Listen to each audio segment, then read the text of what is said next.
एक छोटा बच्चा स्कूल के बाहर चुपचाप बैठा था.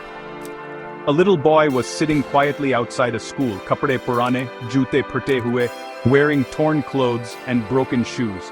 पास से गुजरने वाला एक शख्स रुका. A stranger walking by stopped. इसने बच्चे से पूछा, बेटा तुम यहाँ क्यों बैठे हो?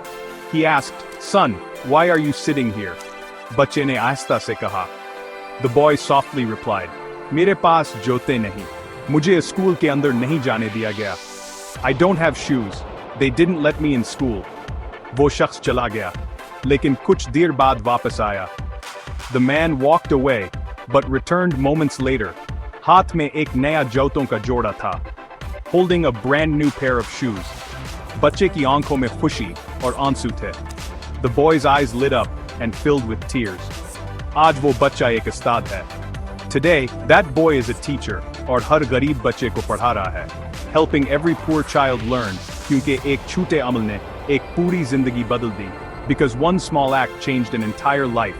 Credits, छोटे अमल, बड़े असर. Small acts, big impact.